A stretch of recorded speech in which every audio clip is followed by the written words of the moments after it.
আমাদের অনেক ভাই বোন আছে যারা এই একই প্রশ্ন আমাদের কাছে করেন যে তাদের মনে আল্লাহকে নিয়ে বাজে চিন্তা আসে, আল্লাহ সম্পর্কে নোংরা চিন্তা ভাবনা আসে, নবী সাল্লাল্লাহু আলাইহি ওয়াসাল্লাম সম্পর্কে বাজে চিন্তা আসে। আপনি চিন্তা করুন তো, এই রোগটা যার মধ্যে আসে, এই আশাটা সেই লোকটাকে যদি অস্থির করে দেয়, তাহলে বুঝতে হবে এই লোকটা আসলে ঈমানদার, তার পেরেশান হওয়ার কোনো কারণ নেই।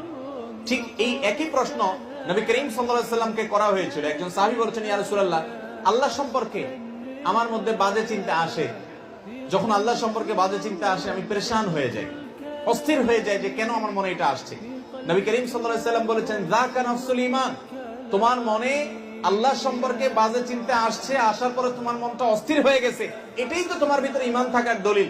কারণ খালি ঘরে চোর আসে না, যেই ঘরে টাকা পয়সা জিনিসপত্র থাকে ওখানে চোর যায়। তোমার মনের ভিতরে শয়তান এসে তোমার ভিতরে যেহেতু ঈমান আছে, এই জন্য বাজে চিন্তা ঢুকাচ্ছে, তোমার ঈমান নষ্ট করার চেষ্টা করছে।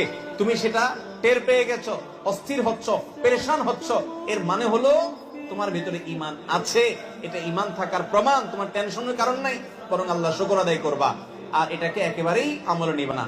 এরকম ইচ্ছার বাইরে মনে বাজে চিন্তা শয়তান ঢুকিয়ে দিচ্ছে, এর কারণে আপনার ঈমানের ক্ষতি হবে না, এর কারণে আপনি বেঈমান হবেন না। বরং এরকম পরিস্থিতি আসলে কয়েকটা কাজ করবেন। নাম্বার 1, এটাকে একদম আমলে নিবেন না। নাম্বার 2, খুশি হবেন যে আমার ভিতরে ঈমান আছে, এই জন্য শয়তান আমাকে খোঁচাচ্ছে। কোন অমুসলিম, কোন ভিন্ন ধর্মের অনুসারী কিংবা কোন নাস্তিক জীবনে এই কথা বলবে না যে তার মনে এরকম হঠাৎ হঠাৎ বাজে চিন্তা আসে, কারণ ওর ভিতরে তো ঈমানই নাই। শয়তান তার কাছ থেকে ঈমান ছিনিয়ে নেওয়ার চেষ্টাই করবে না। শয়তানকে আমরা দেখি না, গোটা কোরআন জুড়ে সবচেয়ে বেশি সাবধান করা হয়েছে আমাদেরকে শয়তানের ব্যাপারে। আদুউন মুবিন, আল্লাহ তাআলা বলেছেন, সে শয়তান সম্পর্কে আমাদের ধারণাই নেই, আমরা জানি না।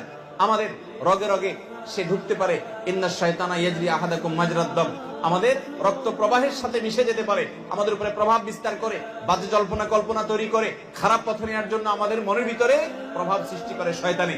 এই শয়তান সে কিন্তু কোন ওই যে শয়তানের অনুসারী, শয়তানের গোলামের মধ্যে পাবেন না, তার মধ্যে শয়তান থাকে না। ঈমানদারের মনে বাজে চিন্তা আসে, এই কথা চিন্তা করে আল্লাহ শুকর আদায় করবেন। তাহলে প্রথম কাজ হলো এটাকে পাত্তা দিবেন না, এর কারণে আপনার ঈমান ক্ষতি হবে না।